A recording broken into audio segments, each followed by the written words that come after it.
Every man that can ride should be sent west at once, as Eomer counseled you.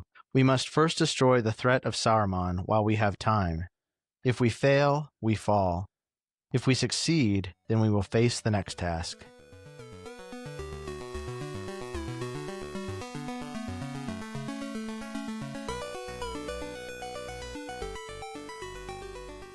Welcome to the Wayward Wizards podcast. Today we are reading Book 3, Chapter 6 of The Two Towers, The King of the Golden Hall. My name is Zach. My name is Logan. What'd you think of the chapter this week, Logan? You know, it's sort of a transition chapter. Yeah. There's some cool stuff in it. It's fun to see Gandalf continue to be this new powerful force in the world. Yeah. And I really love the back and forth between Gandalf and Wormtongue. Yeah. And Gandalf's magic is really interesting in this chapter too. That's pretty interesting too. Yeah. And the way that he kind of returns Theoden to himself, is pretty cool too. So it's a good chapter, but it's definitely one of those kind of it gets us to the next kind of more exciting thing. Yeah. I mean, strap in because next week is Helm's Deep. It's just about as exciting as you get. There's not really a ton that happens in this chapter. I mean, we do get introduced to probably a couple of my favorite characters. I mean, I love Theoden just in general. Eowyn is one of my favorite characters in the whole book. Yeah, Eowyn is so interesting. The way that she's characterized, she gets more characterization than most women in Lord of the Rings. Maybe any woman? Yeah. I think so. But it's definitely an old-fashioned storytelling form, I guess. Yeah. Very romantic. And so she has all this gravity sort of placed on her shoulders, Yeah. And then she's the last thing we see in the chapter, actually. Yeah. And she's clad in mail and holding a sword, and you're like, whoa, she's like this Valkyrie or something like that, Yeah. One thing that I was really hyper aware of this read through is the fact that Eowyn was initially the love interest of Aragorn. In the initial drafts of Lord of the Rings, she and Aragorn get married at the end. Essentially, that's the initial plan. So there's definitely some kind of remnant there of kind of their romantic connection. Reading through this, I mean, the way it talks about her hand shuddering when it touches his and all those kind of things. I sort of felt myself cringe a little bit through some of the descriptions of Eowyn. Not because I think they're so bad. It's not. I mean, there's certainly fantasy novels where, the author's describing a woman's breasts for a paragraph or whatever. Right. It's not like that. But I found myself thinking, the first time that, Aragorn beheld Eowyn in the light of day and how she was, a pale spring that had not yet come to womanhood. I was like, ugh. When I was 16, I was probably right on. But now I'm I don't know. That's a little odd. I just, my modern sensibilities are I don't know about that. We also get the character of Wormtongue in this chapter. Yeah, he's a creepazoid. Yeah. I mean, it's, I wonder, is there a more on the nose name for a bad guy character than Wormtongue? It's very on the nose. However, there's some connection to wisdom, right? Kind of saying dragon tongue. So, the Rohirrim are Anglo-Saxons. They are Anglo-Saxons on horses. And the language that they speak is Anglo-Saxon, which is the same language that Beowulf would have been written in. And in Beowulf, the dragon in Beowulf, there are two words that are used to describe him. One is Draka and then worm. So W-Y-R-M. And worm could be a dragon or it could be a snake. And both of those things are associated with cunning and intelligence. If you think back to Smaug in The Hobbit, he's a very well-spoken person. He's able to kind of like sow doubt in Bilbo's mind about, whether the dwarves are really his friends or not. He's just kind of a sly, cunning, kind of wriggling character. And there's a couple times that Gandalf uses like snake imagery for Wormtongue in this chapter. By my count, he calls him a snake twice. So I think like the association of worm with snake is definitely there. In which case, Wormtongue. Like I remember as a kid being like Wormtongue, like what a gross name. Like I mean, it's like you get this like it's just a terrible image of a worm tongue. But if we take it in the kind of like the Anglo-Saxon sense of worm, then we could read it as like dragon tongue or like snake tongue. And so this is a name that is given to him by all of the Rohirrim except for Theoden. Theoden so calls him Grima. Interesting. I missed that, yeah. It's like them recognizing that he is like a smooth talking, cunning person. So it's definitely not a positive name, but it's not quite the same as like, imagining someone whose tongue is made of worms or whatever, which is what I always thought of as a kid. Yeah, that's definitely what it calls to mind. I mean, when you first hear or read the name, it's not like, this is probably somebody I can really trust. Just seems like somebody named Wormtongue, just a stand-up dude, But I think that background is interesting, and I think that like I think them coming across as sort of Anglo-Saxon or like Norse sort of coded, it definitely comes across too, and so that connection there into Tolkien's linguistic expertise is it just adds richness to the reading for sure. I like to think that he's at least playing with that association of like a dragon or a serpent. Cool. Yeah, you want to jump right in? Let's jump. So, last chapter, we see Legolas looking off in the distance and saying, like, what is that in the distance? And he's looking at Isengard. And Gandalf says, battle and war, ride on. So, like, they're riding. They're riding. And then at one point, they like kind of move into like a new region. And Gandalf's like, speak, Legolas, tell us what you see there before us. And Legolas uses his like super elf eyes to give us a description of Meduseld before any of us could ever see it. Yeah. Because there stands aloft a great hall of men, and it seems to my eyes that it is thatched with gold. The light of it shines far over the land. Golden too are the posts of its doors. There men in bright mail stand, but all else within the courts are yet asleep. Edoras those courts are called to Gandalf, and Meduseld is the golden hall. There dwells Theoden, son of Thangol, king of the Mark of Rohan. I like that Gandalf tells the company, he's like, maybe it looks like they're asleep, but they're not asleep. And he says, draw no weapon, speak no haughty word. I counsel you all until we come before Theoden's seat. He's like, these guys don't screw around. So let's not get into a fight before we like need to. Gimli, I'm looking at you. And Legolas, I'm looking at you. Yeah, he has to put his hand on Gimli's shoulder at some point here. When someone says something about the Lady of the Wood, he's like, whoa. You want to talk about the Single Manor, the Evermind? Evermind is the coolest name for a flower. I love it. That I've ever heard. And it says that they blossom in all seasons of the year. Yeah. And they only grow where dead men rest. It's like an expression of the like eternal nature of humanity or something. You know what I mean? Like, yeah, it's beautiful. I love it. I just love it.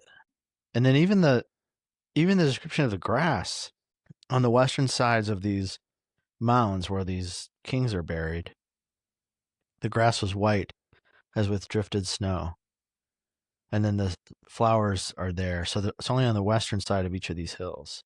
It says that upon their western sides, the grass was white as with drifted snow. And then that's where the flowers are. Yeah. Small flowers sprang there like countless stars amid the turf.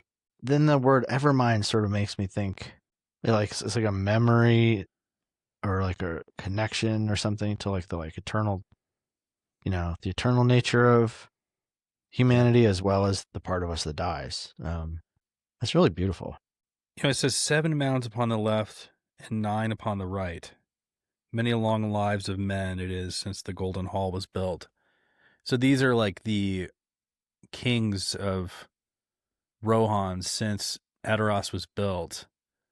And I think Legolas's remark, is like, it's basically like 500 times the leaves have turned red since then. It seems like a very small amount of time to my people, but like he's reminded, like, it seems like it's a really long time for men that these Yeah. people have been here. I like that detail about Legolas's people that they, maybe they count the years by the Right. falling Changing.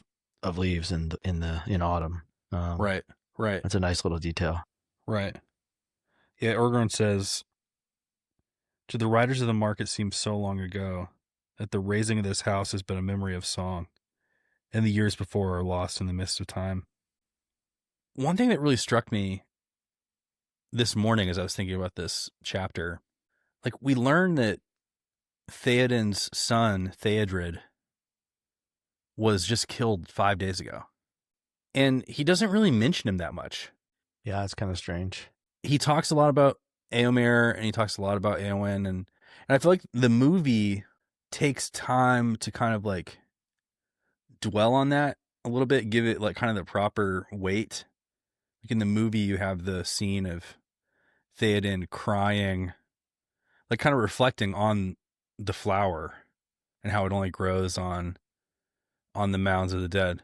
And then you see Theoden weeping over Theodred, and he says the line like, "No father should have to bury his son." Like we don't get any of that here. And it just strikes Yeah, me as like very strange, very cold. the only thing he says that's sort of near that is that he says that young men die and old men are kind of left to muddle through or whatever. Yeah, Grima a little bit later says like, "Theodred, your son, was slain upon the west marches. Your right hand, second marshal of the mark." But that's kind of it. I mean, is it like a king thing, that the king has to sort of stay sort of Stoic, stoic? Yeah. potentially. I think like when he names Éomer his second in command, we're skipping way ahead here. He kind of briefly says, "I have no child. Theodred, my son, is slain. I name Éomer, my sister's son, to be my heir."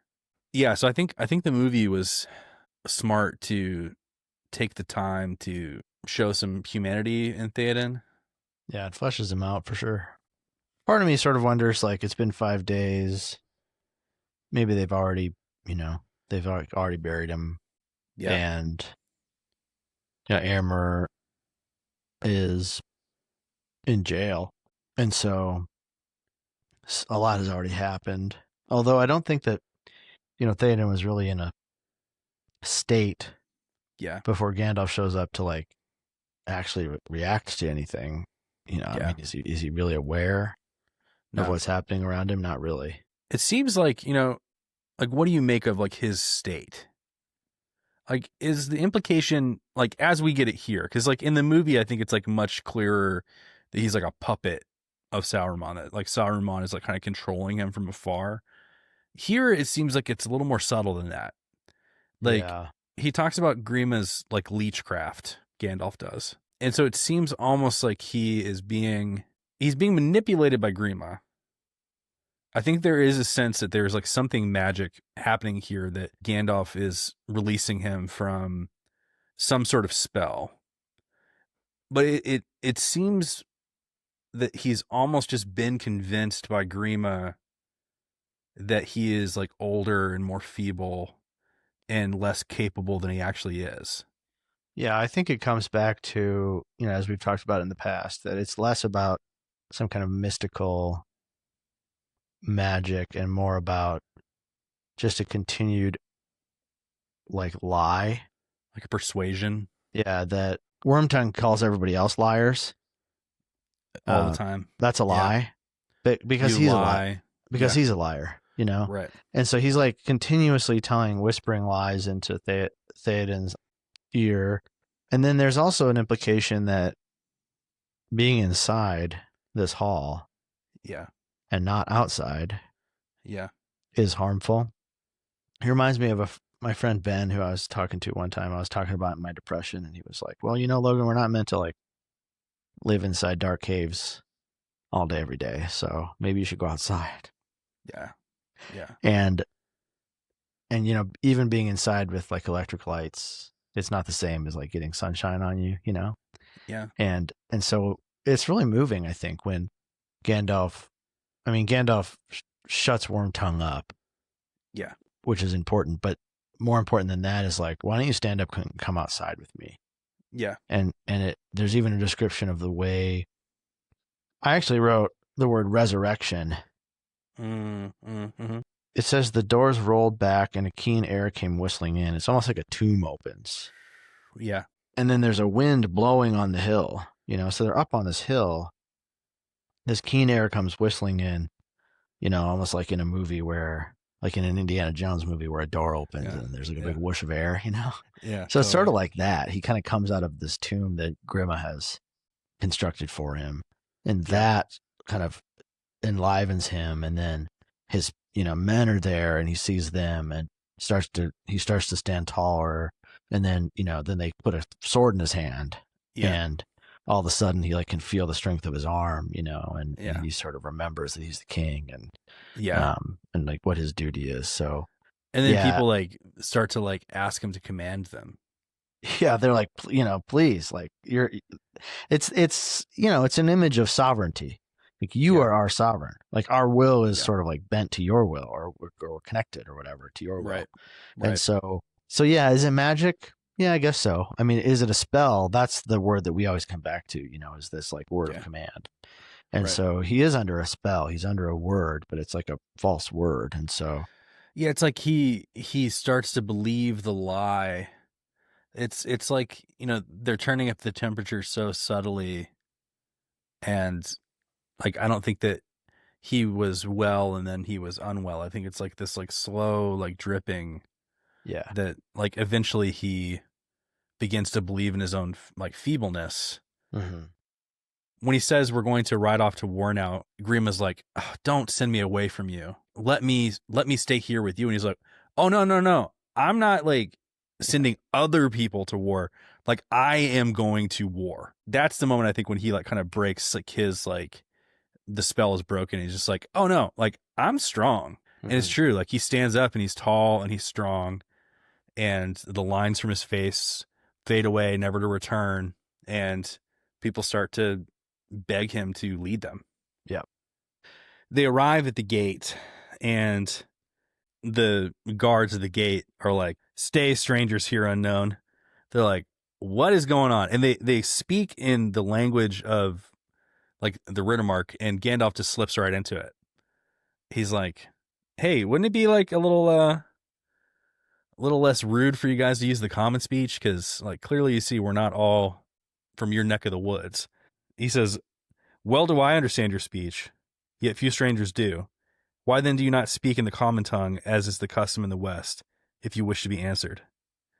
And they respond, it's the will of Theoden King that none should enter his gates, save those who know our tongue and are our friends. And they're not like super clear on the fact that they are indeed friends at this point. It says, our own folk and those that come from Mundberg. Yeah. What's Mundberg? Mundberg is the like Rohirrim's name for Gondor. Oh, interesting. Minas Tirith. They say, are you not a wizard, some spy from Sauron, or phantoms of his craft? Speak now and be swift. So these guys know about like Sauron's like astral projections that we've been reading about the last few chapters as well.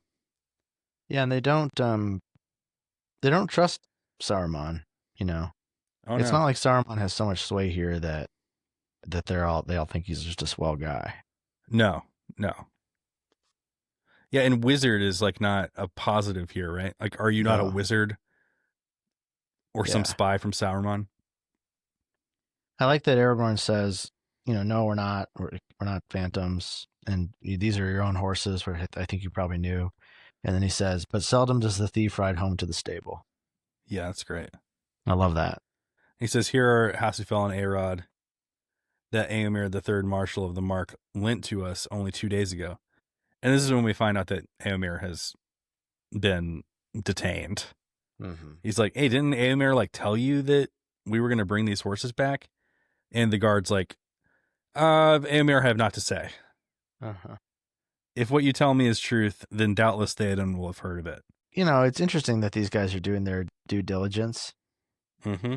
But I think they can kind of tell. I mean, they can tell several things. They can tell that Gandalf is not just an old man.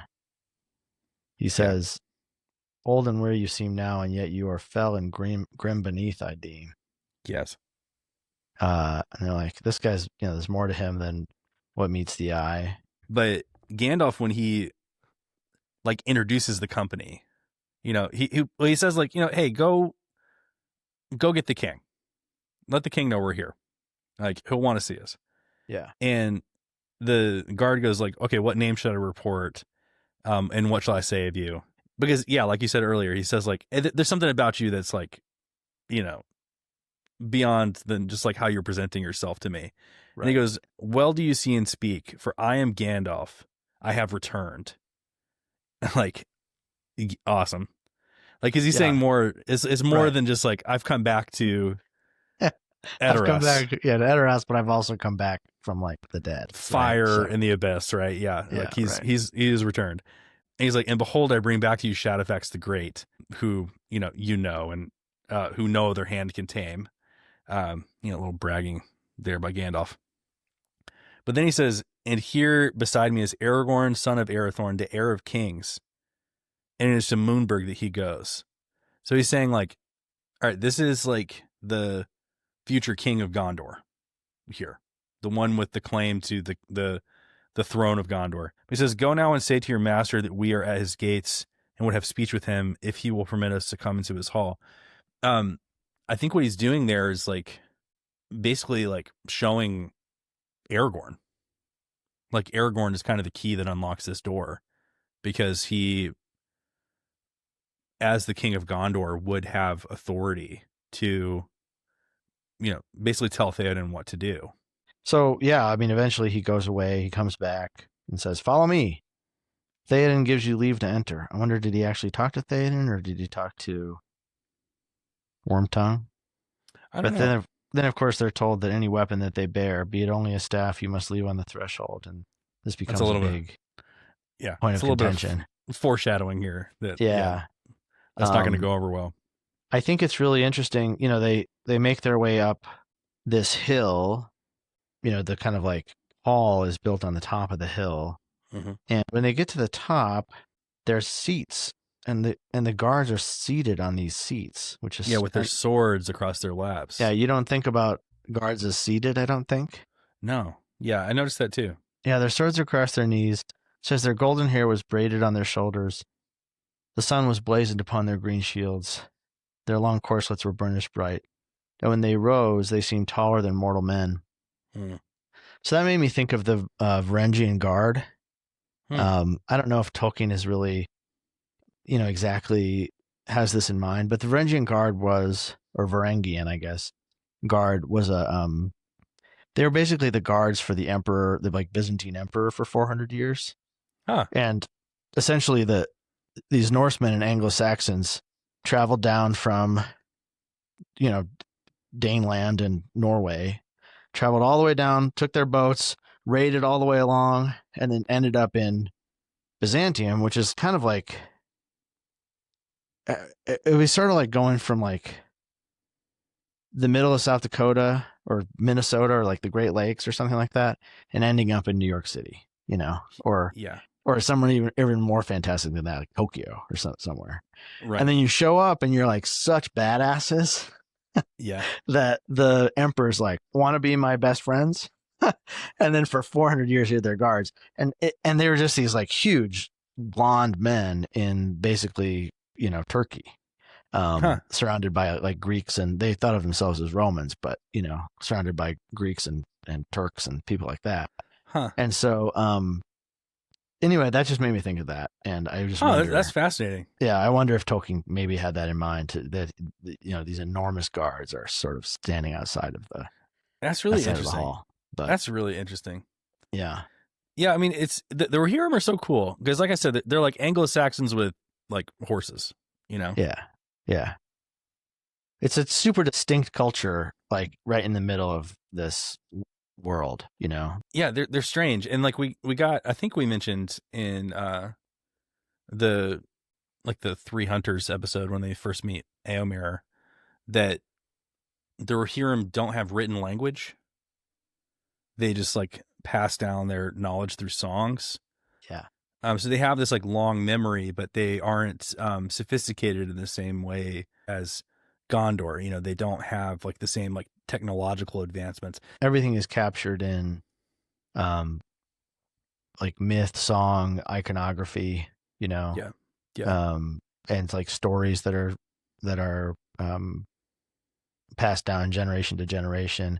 I think that yeah, the fact that we get this detail of what is it, seven buried kings on the left and nine on the right, you know, that yeah, there's a place like they're emplaced. They exist in a place, and actually the place even forms their language, where Legolas says, the language is like to the land itself, rich and rolling in part, and else hard and stern as the mountains.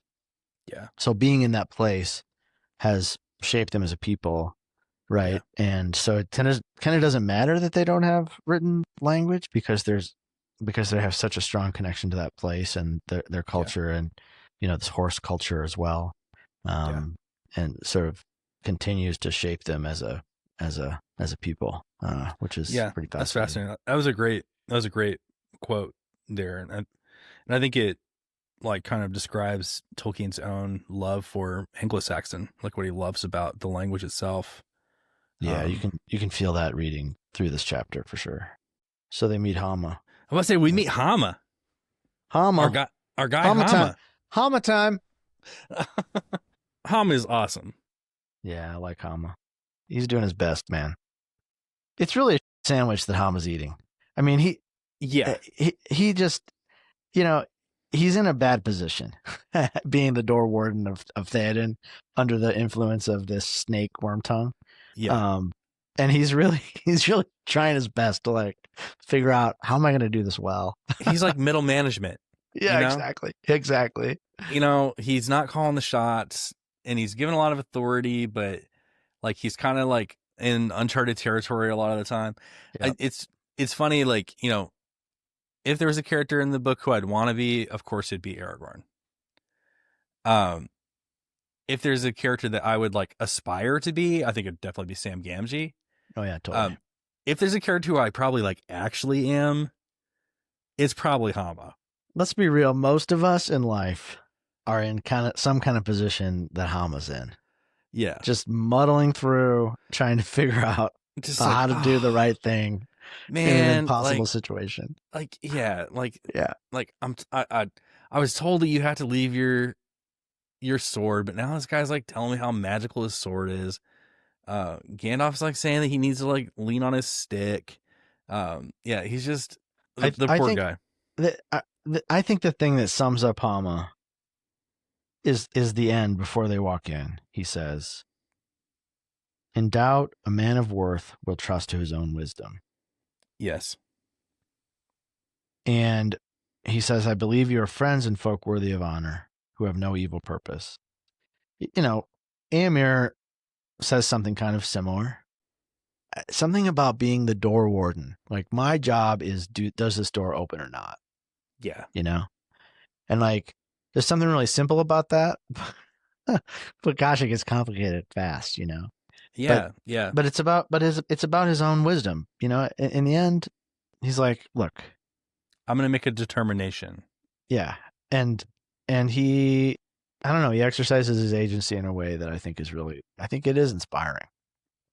I think a comparison to Aemir is a really good one because similarly, Aemir makes a decision to break the law Mhm. when he gives the horses to Aragorn and Legolas and Gimli, and he says like essentially like, "Hey, like my head is on a chopping block.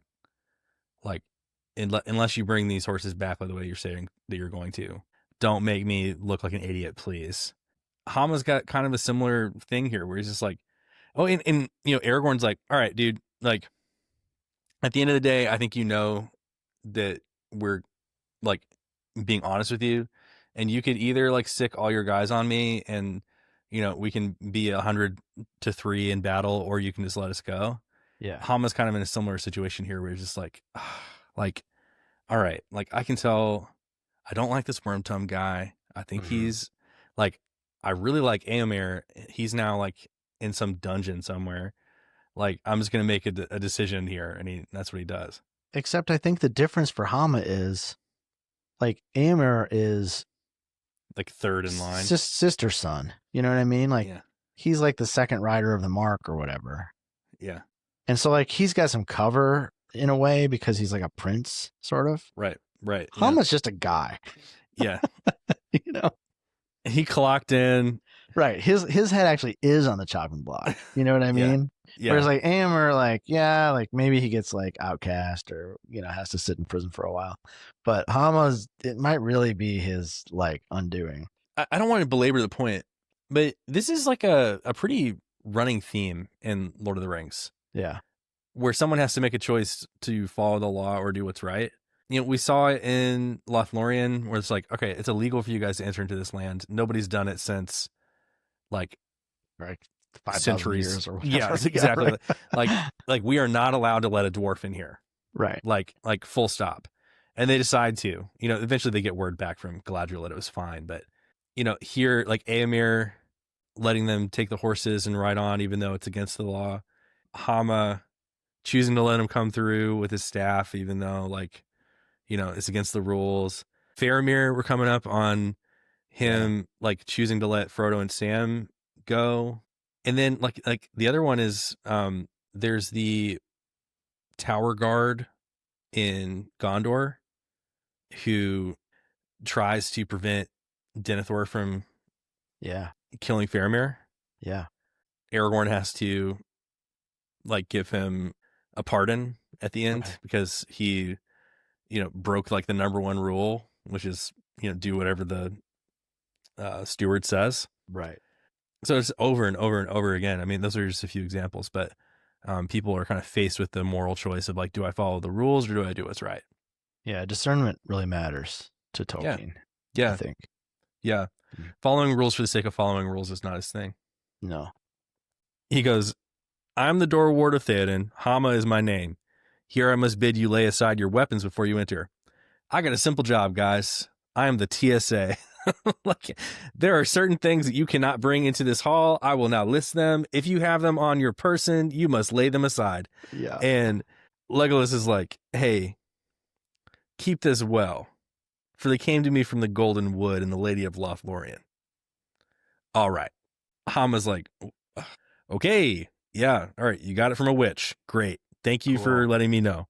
He goes, no man will touch these, I promise you. I guarantee you no one wants to touch your witch bow he doesn't made even from want, elf hair. He sort of like takes it with like two fingers, like, He's like, okay. Yeah, I don't think that anybody's going to be twanging this bow. Nobody wants to touch your things. And Aragorn is like a little bit more like, it is not my will to put aside my sword or to deliver Anduril to the hand of another man. Mm-hmm.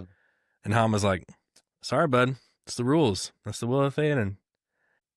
Aragorn says, it's not clear to me that the will of Theoden, son of Thingol, even though he be Lord of the Mark, should prevail over the will of Aragorn, son of Arathorn, Elendil's heir of Gondor. So he's basically saying like, hey, yeah, like Theoden is my vassal. Yeah, like I'm the emperor and Theoden actually answers to me. Yeah. So. Or he will. So I don't really feel great about just putting my sword down. Hama, his response is pretty like straightforward. He's like, this is the house of Theoden, not the house of Aragorn. Mm-hmm. And Gandalf is like, fellas, come on, let's move this along here. Like, we got some work to do. Like, let's not get into the weeds. Like, Aragorn, he says to leave your sword, essentially. This reminds me of when they're like negotiating with the elves in Lothlorien about like who needs to be blindfolded and who doesn't. Do you remember that bit? Yeah, and then Aragorn eventually is like, look, we'll all be blindfolded. Yeah. But in this case, Aragorn says, any other sword I would lay aside. And it wouldn't, even if somebody as simple as a woodsman asked me to put it aside in his house. Yeah. I would. But not Andril. Hama's like, look, dog, you're not Yeah. going in there, you know? Yeah. Yeah. Um, and so he's so adamant. And I think Gandalf is like, look, they're not going to touch your sword, Yeah. Come you on, man. know? Come And on. so, and Gandalf appeals to unity. Yeah, he says, we're all friends here, or should Right. be. For the laughter of Mordor will be our only reward if we quarrel. It's a great line. And he goes, my errand is pressing. Like, Aragorn, like, you knew you had to take the laptop out of the bag before you put it through the x-ray machine with TSA. Like, you were holding up the line, bud. Like, Yeah, why do you still have your belt on? Like, let's, like, right. is this your first time? Like, let's go. Let's Come go. on. Here's my sword. It's called Glamdring. It's 3,000 years old. Like, take it, whatever. Yeah. So here we get to the point where it's like, all right, like he gives Aragorn guff for not giving up his sword, but then Hama asks for his staff, and he's like, oh, would you? Old man and his staff. Foolishness, prudence is one thing, but discourtesy is another. I am old. If I may not lean on my stick as I go, then I will sit out here until it pleases Theoden to hobble out himself and speak with me. Yeah, then Aragorn laughs and he's like, oh, every man has something too dear to trust to another. But apparently the staff is important to do whatever magic he does in the hall. Yeah, that's a really good point. Mm-hmm. That it like is some sort of like magnifying glass, like some sort of like Yeah, like a lens. That's interesting. I like that. Yeah, Hama middle management just at this point I imagine just exasperated. It's like we've been talking about this for 10 minutes. Like I'm sick of it, and I'm not going to tell. And the king can barely stand up, so I'm not going to tell him to come outside. So here's the bit that you mentioned earlier that you loved about Hama, where he's like, in doubt, a man of worth will trust to his own wisdom. I believe you are friends and folk worthy of honor who have no evil purpose. You may go in. Gandalf's like, sucker. got my staff. Yeah. So they see the king, and he is not looking good. He's so bent with age that he seemed almost a dwarf. Poor Gimli. So he's all sort of like hunched over. His white hair was long and thick and fell in great braids from beneath a thin golden circlet set upon his brow. And Eowyn is standing behind his chair. Yeah. And at his feet upon the steps sat a wizened figure of a man. So, Wormtongue is kind of like in that wizard realm. Yeah. Even though he's sort of a false, whatever, advisor. He's still, he's like this counselor to the king. Yeah. And Gandalf says, Hail Theoden, son of Thingol, I have returned, for behold, the storm comes, and now all friends should gather together, lest each singly be destroyed. He stands to greet him, and he goes, I greet you, and maybe you look for welcome, but truth to tell, your welcome is doubtful here, Master Gandalf. You have ever been a herald of woe. Troubles follow you like crows, and ever the oftener, the worse. What a great sentence. Yeah. And ever the oftener, the worst. I underlined I that will one not too. deceive you. When I heard that Shadowfax had come back riderless, I rejoiced at the return of the horse, but still more at the lack of the rider. And then he says, and when Éomer brought the tidings that you had gone at last to your long home, I did not mourn. Mm-hmm. I mean, that's a pretty harsh thing to say to someone, even someone who you really don't like, and especially like given the 180, like I mean, they're about to be like buds again in just a few pages. Right. I mean, that's a pretty harsh thing to be like, hey, heard you died, didn't mourn. Kind of sad you're here. Yeah. Yeah, kind of sad to see that you are still alive. But he says, why should I welcome you, Gandalf Stormcrow? Tell me that.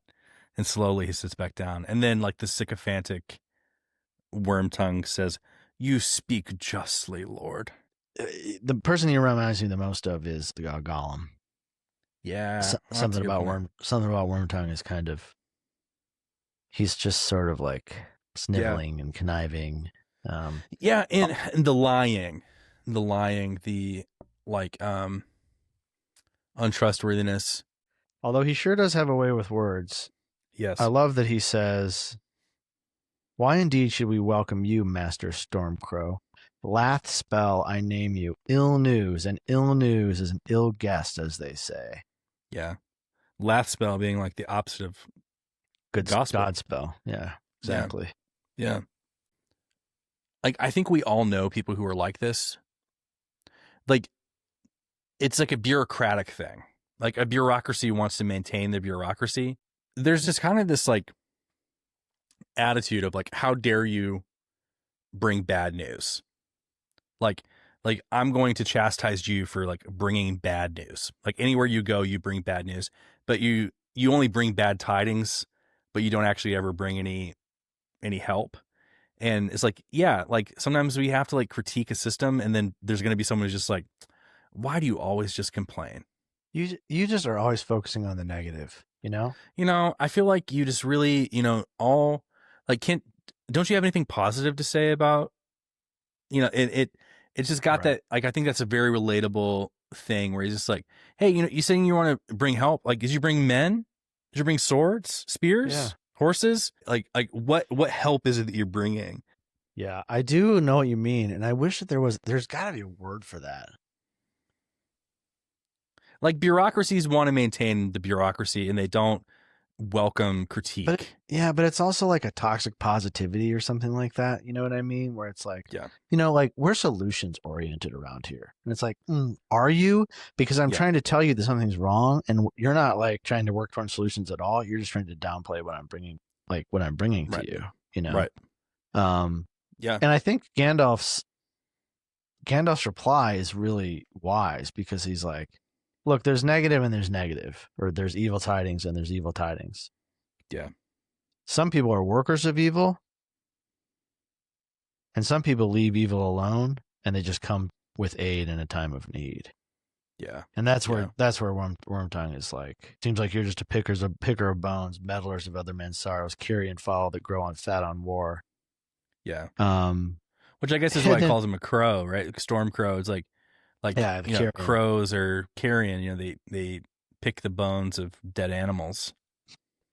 And he says, "You're three ragged wanderers in gray," and then he calls Gandalf the most beggar-like of the four. Yeah. It's like, dude. Yeah. Like, you're talking to a literal angel. Yeah, right. And then Gandalf still has that sense of humor, though. He's like, "The courtesy of your hall is somewhat lessened of late, Theoden, son of like, yeah. It used to be a lot nicer around here. It's like, and now it's not. I used to like this place, dog. Yeah. Yeah. Oh, and then Wormtongue insults Galadriel. Yeah, this is where Gandalf has to hold him back. He goes, "Then it is true." Oh, here, let's see what. Yeah, I mean, he basically says like, yeah, you say that we're clad in gray. You know why we were clad in gray? The Lady of the Wood made these for us, dog. Mm-hmm. That's why. And we have passed through shadow and great perils to your hall. And that's when Wormtongue is like, then it is true, as Éomer reported, that you are in league with the sorceress of the Golden Wood. It is not to be wondered at. Webs of deceit were ever woven in Dwymordane, like the equation of like sorcery with weaving, which I think is really interesting. Mm-hmm. And that's when Gimli... How dare you say that about my Canadian girlfriend? How dare you? And I'm going to sing you a little song about her. Yeah, then Gandalf sings. Oh. Should we read it? It's nice. I like this one. Go ahead. In Dwymordane in Lorien, seldom have walked the feet of men. Few mortal eyes have seen the light that lies there ever long and bright. Galadriel, Galadriel, clear is the water of your well. White is the star in your white hand. Unmarred, unstained is leaf and land. In Dwymordane, in Lorien, more fair than thoughts of mortal men. I don't think Gandalf should be walking around talking about that star in her hand, dude. I thought that was a secret. Like, yeah, Aragorn chastised Frodo for talking about that a few chapters ago. He's being a little loose-lipped. Gandalf sort of inspires himself by an appeal to Galadriel, and then he's Yeah. like, "All right, I'm done." Yeah. and that's when he says, "The wise speak only of what they know, grimmest son of Galmod. A witless worm have you become. Therefore be silent and keep your forked tongue behind your teeth." I have not passed through fire and death to bandy crooked words with a serving man till the lightning falls. Then the lightning does fall. He like calls down the sky. Did I not counsel you, Lord, to forbid his staff?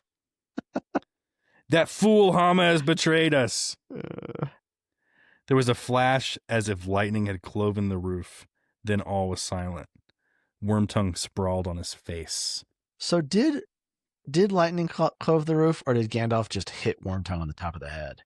And, That's a good question. I get the sense that he like made a big flash. yeah, there's some kind of flash, and Gandalf is into that kind of stuff, right? So Yeah. but I also think maybe he hit him on the top of the head, and it just knocked him on his face. I love that. It's like I saw stars. Doesn't he make a flash at He makes a flash when Bilbo disappears? Yes, when Bilbo disappears, he makes a flash because he's like, people don't just disappear. There's got to be a little more magic to it than that. It's like, yeah, that was one of mine actually. Like, so he loves to flourish like this, you know. Yeah, he does. Does he need the lightning flash? Probably not. Probably not, but it really adds to the. It inspires drama. awe. Yeah, right, for sure. He says, "Now, Theoden, son of Thingol, will you hearken to me?" He calls him out, like he calls him to himself. He beckons him to come. He says, "Do you ask for help?" And then he points his staff at the window. There the darkness seemed to clear, and through the opening could be seen high and fair a patch of shining sky. "Not all is dark. Take courage, Lord of the Mark. For better help you will not find. No counsel have I to give to those that despair. Yet counsel I could give, and words I could speak to you. Will you hear them? They are not for all ears." No counsel have I to give to those that despair. Yeah. Is really interesting. I mean, that's he's like, yeah, you've been in despair for a while, but like you don't have to stay there. Like hope is not lost. Yeah. I'm not here to tell you about how bad everything is. I'm here to tell you that there's hope and there's something you can do about it. Yeah. I don't show up for people who get lost in the fact that things are broken. Or it's almost like if you are just like in despair, you're not going to be able to hear what I have to say. But if you can see the truth in what I'm about to tell you, then you'll see that you are not without hope. Yeah, that's really good. Mm-hmm. You are strong. Yeah. Right? Like you've been told that you're powerless for so long, right, that you began to believe it, but there's still strength in your arm. And it says, slowly Theoden left his chair. A faint light grew in the hall again. We hear a little bit more about Eowyn here. Yeah, these are the kind of the descriptions that you mentioned earlier. Yeah, because Eowyn or maybe feels charged to help Theoden. But Gandalf says, "I'll care for him," and he says, "Go, Eowyn's sister daughter. The time for fear is past." And we get a little about how thoughtful she is, and she's a serious person. Yeah. And, she's very pretty, and she's got hair like a river of gold, and she's got a banging body. she's a 10 out of 10 mega babe. She's a good looking woman. But then, I mean, it's mixed with this other stuff too, which is interesting. Like, she's strong, but strong she seemed, and stern as steel, a daughter of kings. Yeah. That's as close as we get to like what I think of as like a feminist description of her. Yeah. And the rest of it is a little, I don't know. It is what it is. So it's not so dark here, says Theoden. Yeah, outside it isn't as dark. What do you know? But that is such a profound, like, for all its simplicity. Like, he steps outside. We haven't really talked about depression that much. Yeah. But like, I think Tolkien understood melancholy. I think he understood like what what that does to a person. I But agree. I think he also understood like what it meant to be in despair and then to open the door and walk outside and suddenly like realize that there's hope. Yeah. And so like I think that's like all so encapsulated in this like really simple line, it is not so dark here. Yep. And Gandalf says, no, nor does age lie so heavily on your shoulders as some would have you think. Cast aside your prop. So he's like, you're not an old man. That's that whispered lie that, Yeah.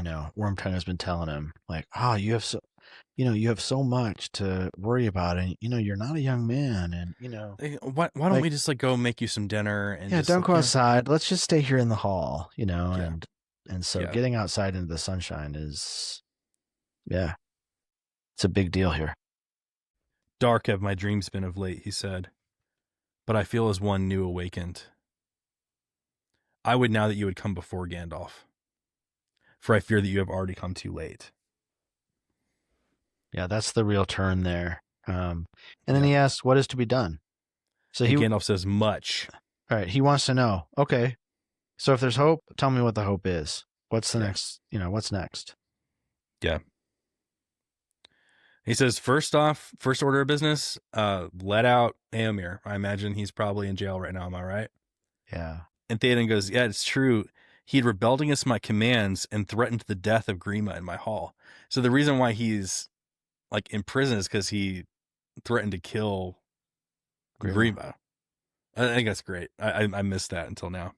Yeah, Grima's not everyone's favorite. Oh, what does he whisper in Theoden's ear here? I was going to ask you the exact same question. But ever as he spoke, the light shone brighter in Theoden's eye. I imagine. So Gandalf says, there is no time to tell all that you should hear. He goes, yet if my hope is not cheated, a time will come ere long when I can speak more fully. Behold, you are come into a peril greater than even the wit of Wormtongue could weave into your dreams. Mm. But see, you dream no longer, you live. Gondor and Rohan do not stand alone. The enemy is strong beyond our reckoning, yet we have a hope at which he has not guessed. So my question was, is he telling him, he's not telling him about the ring. He's not telling him Frodo and Sam are on the lam. I don't think he's telling him there's this we found this weapon that the enemy contrives, I don't think he's getting into all that because he does say there's certain things I can't tell you still. I've not been able to tell you everything, but I think what he's saying is that there is hope, and he's kind of laying out all right, here's my game plan. We're going to ride out and we're going to kind of finish off Sauron and his army at last so that he can't rejoin with Mordor and attack Gondor together with Mordor. I think that's what he's telling him. What do you think? It makes sense that Gandalf would say, the plan here is to defeat Saruman and then go to Gondor's aid. Yeah, to help them defeat Mordor, or to help protect them from Mordor. Yeah, and I think Theoden is more convinced about the right thing to do being that. Yeah. Whereas I get a little confused because of the movies, and I think in the movies there's all this consternation about well, are we going to go help them? And that's then not they really, have to. That's not really. That's not really here. Here he's we're going to we're going to march out and thing. we're going to meet Isengard. Right. The power of Isengard. We're going to meet them in the field. Yeah. And once we beat them, the next thing is to go and smash Mordor. Yeah. And so, yeah, he even says, verily, that way lies our hope. So towards the east, where sits our greatest fear. That way lies our hope, where sits our greatest fear. So he's saying you should be afraid of the Dark Lord. Yeah. But that's also where our hope is. We're going to, and he's not saying Frodo and Sam are there, but I think that's kind of what he's implying is but he says, yet hope there is still, if we can but stand unconquered a little while. Mm-hmm. So he's like, all we got to do is just not break. That's all we got to do. And if we don't break, the enemy will break themselves. And Theoden, he has this lament here that I think is really beautiful. He says, "Alas, that these evil days should be mine, and should come in my old age instead of that peace which I have earned. Alas for Boromir the brave, the young perish and the old linger withering." He clutched his knees with his wrinkled hands. So So I think he, it's interesting. He like mourns Boromir here. yeah, instead of Theodred. Theodred, maybe he just can't touch that grief right now, you know. Yeah, So he subs in Boromir. yeah. His own son is too close. Gandalf says after this, he goes, "Your fingers would remember their old strength better if they grasped a sword hilt." You know, he's like, "Where is my sword?" Actually, he's like, kind of like pats his side, like looking for his car keys, kind of thing. He's like, you know, where is that old thing? And it's in Wormtongue's Chest or chest. whatever. Yeah. And when he sends for it, they find like lots of other things that he's stolen. He says things that men have missed. And that's one of the places where he says, "You lie. I didn't steal anything." It's like, come Exactly. on. Liar. Yeah. Says, as his fingers took the hilt, it seemed to the watchers that firmness and strength returned to his thin arm.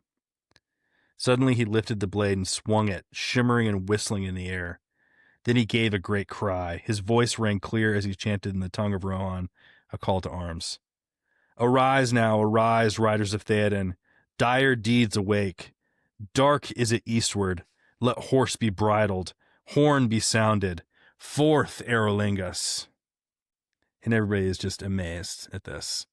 And they take their swords and they lay them at his feet. Mm-hmm. And they say, "Command us." So now Theoden is like in his like full power. Éomer is back at his side. And he looks to Gandalf and he says, like, "What is your counsel?" And he says, "You've already taken it." Yeah, this is such a cool line here. You put your trust in Éomer rather than a man of crooked mind, to cast aside regret and fear, to do the deed at hand. You know, he says you need to get everybody together. Yeah, get your boys. And I mean everybody. If we fail, we fall. Right. If we succeed, then we will face the next task. And that's the Battle of Pelennor Fields. Yeah, He's like, right. that's going to be like our real contribution to this. Yep. Is to survive up to that point. "Every man and strong lad able to bear arms, all who have horses, let them be ready in the saddle at the gate ere the second hour from noon." He's like, we're going right now. Like, there's no dillying, there's no dallying. We are leaving. And that's when we get the mercy that he shows Wormtongue. He says, like, "Hey, you're going to be able to ride to battle with the rest of them." And Wormtongue's like, "I'm going to stay with, like, don't deprive me of you. Like, let me stay with you. I'm your counselor. Let me, like, don't make me go off to war. Let me stay with you." And he goes, "Oh no, I'm going too." Right? Like, yeah, I'm going to be at the front of this battle. So you can come with me. And of course, Wormtongue doesn't accept that offer. But it's so slimy.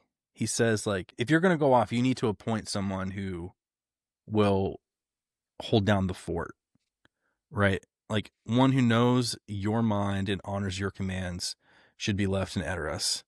Appoint a faithful steward. Let your counselor Grima keep all things till you return. Gandalf's line here, Gandalf is saying he's not just trying to get out of war. Yeah. He's trying to weasel his way into a place of even more power, which is what he's always doing. He's bold and cunning. He's like, he's wasting our time. He calls him a snake, down your belly. How long is it since Saruman bought you? What was the promised price? When all the men are dead, you were to pick your share of the treasure and take the woman you desire. Too long have you watched her under your eyelids and haunted her steps. So, like, Gandalf, you know, can read his thoughts, I think. Yeah, and Amir's like, I already knew that. Like, I didn't need a wizard to tell me. That wasn't a secret. Says, for that reason, I would have slain him before, forgetting the law of the hall. Yeah, and again, every time Wormtongue says you lie, it's like you tell the truth. Exactly. You know? Exactly. Yeah. And then that's when Gandalf says, that word comes too often easy from your lips. I do not Yeah. lie. Yeah. And that's when Gandalf is like, hey, like, it would be just to kill this man. Mm-hmm. He has betrayed you. He has used his leechcraft to turn you into a feeble old man when you were still strong and capable. Because Theoden, here is a snake. To slay it would be just. But it was not always as it now is. Once it was a man and did you service in its fashion. Give him a horse and let him go at once wherever he chooses. By his choice you shall judge him. That's fascinating. By his choice, you shall judge him. Because Gandalf knows that Wormtongue can't make an honorable choice. He's given himself over completely to this lusting after power. Yeah.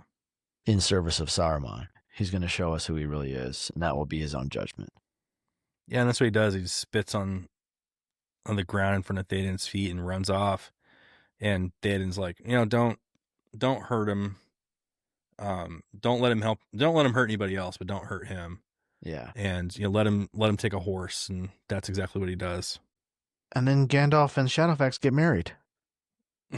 It's the wedding we've all been waiting for. Did you know there was a wedding scene in The Two Towers? Forgot the name of the book. I think it's pretty interesting though that Gandalf says, like, up until this point you just lent me Shadowfax, but like he's my boy, Yeah. and in fact he's more than my boy, and so we need to be wedded together in holy matrimony, because I couldn't take a horse that somebody just lent me into battle, like into the kind of like jaws of terror and destruction. Yeah. And so if you could give them to me for real, that would be great. And they get married here. It's really nice. Says, I give him now gladly. Yeah, it really does come gift. across like a father giving away a daughter. Yeah. Do you, Theoden, give this horse to this wizard? I do. And then they get suited up. He's like, hey, take whatever, swords you want, take whatever shield you want. Gimli's already got like really good mail, so he doesn't take any of that, but they all take shields. But he takes Theoden's armor or shield from when and helmet from when he was a kid. I love that. Yeah, he goes, he chose a cap of iron and leather and that fitted well around his round head, and a small shield he also took. It bore the running horse white upon green that was the emblem of the house of Eorl. Yeah, Theoden's like, oh yeah, that was mine. Hey, it was made for me when I was still a boy. Yeah, I love it. Yeah, that's great. I love Gimli's response. He goes, I am proud, Lord of the Mark, to bear your device. Indeed, sooner I would bear a horse than be borne by one. Yeah, funny. I love my feet better, but maybe I shall come yet where I can stand and fight. Gimli's always got a little joke to tell. He's always got a little jokey joke. So then Eowyn comes bearing a cup, and it's a like cup of blessing. She says, receive now this cup and drink in happy hour. Health be with thee at thy going and coming. And so they all drink from it. And this is when their hands meet, Aragorn and Eowyn's hand meet, and he knew that she trembled at the touch. Oh, Aragorn. I mean, if I'm touching Aragorn's hand, I'm probably getting a little tremble too. I don't know, man. It's a little overwrought. I'm not sure. I guess so. He's a good-looking man. I suppose I would tremble at the touch of Aragorn as well. But Theoden says, behold, I go forth, and it seems like to be my last riding. I have no child. Theodred, my son, is slain. I name Eomer, my sister's son, to be my heir. If neither of us return, then choose a new lord as you will. But to someone I must now entrust my people that I have left behind to rule them in my place. Which of you will stay? No one is willing to stay. It's Hama who says, we trust in the house of Eorl. And Theoden's like, well, what do you mean? The only two people left from the house of Eorl are standing right here. And he goes, oh, no. I'm not talking about a man. I'm talking about Eowyn. She is fearless and high-hearted. All love her. Let her be as lord to the Eorlingas while we're gone. And like Theoden doesn't even have to think about it. It shall be so. Let the heralds announce to the folk that the Lady Eowyn will lead them. Yeah. I love that they clad her in mail and give her a sword. It's like, what does it say here? She received from him a sword and a fair corslet. So like she's like geared up for war. She's like wearing her like war gear. Yeah, it's cool. And now we get the reconciliation of Gimli and Éomer. Oh yeah, they kind of joke around a little bit here, don't they? Éomer comes up and he goes, "Hail, Gimli, glowing son. I have not had time to learn gentle speech under your rod as you promised. But shall we not put aside our quarrel? At least I will speak no evil again of the Lady of the Wood." I'll forget my wrath for a while, Éomer, son Yeah. of Eamund. Yeah. But if ever you chance to see the Lady Galadriel with your eyes, then you shall acknowledge her the fairest of ladies, or our friendship will end. So be it. But he says, but in the meantime, pardon me. And like, as a token of my pardon, will you ride with me on my horse? Mm-hmm. And Gimli's like, as long as my comrade, my boy Legolas can ride next to us so we can keep our like witty banter going, I'm down. That's so sweet. I just love them. All these guys, they're my favorite. He's like, listen, as long as you don't talk bad about my girlfriend, we can be friends. And yeah, I'll ride with you as long as my boyfriend can ride next to me. Exactly. Where's Shadowfax though? What's he up Oh, to? he's running wild over the grass, my guy. Oh, sure. But we get to see him. We get to see him run up. And Éomer says, "Were the breath of the west wind to take body visible, even so would it appear," said Éomer, as the great horse ran up, till he stood before the wizard. "But hearken all," and this is Theoden, "but hearken all, hear now I name my guest Gandalf Greyheim, wisest of counselors, most welcome of wanderers, a lord of the mark, a chieftain of the Erlingus, while our kin still last, and I give to him Shadowfax, Prince of Horses." It's like, thanks, dog. What a turnaround. What a turnaround, right? I mean, he just called him beggarly and, an ill guest, last spell, Stormcrow, but he calls him Gandalf Greyheim now. It's different, right? "Behold, the White Rider," cried Aragorn, and all took up the words. Our king and the White Rider, fourth Eorlingus. And the last host of Rohan rode thundering into the west. And the last image that we're left with is Eowyn, sword in hand, watching the glittering of their spears as she stands still, alone before the doors of the silent house. Thank you so much for listening to the Wayward Wizards podcast. Next week, we'll pick back up with Book 3, Chapter 7, Helm's Deep. If you want to help out the podcast, be sure and subscribe on Apple Podcasts, Spotify, or wherever you get your podcasts. And be sure and leave us a review. It helps other people find the podcast. If you want to learn more about us, you can always go to waywardwizards.com, or you can email us at info@waywardwizards.com. If you like one of us better than the other, you can reach out to us individually at Logan@waywardwizards.com or Zach@waywardwizards.com. But until next time, dire deeds awake, dark it is eastward. Let horse be bridled, horn be sounded. Fourth Aerlingus. See you next week. See you next week.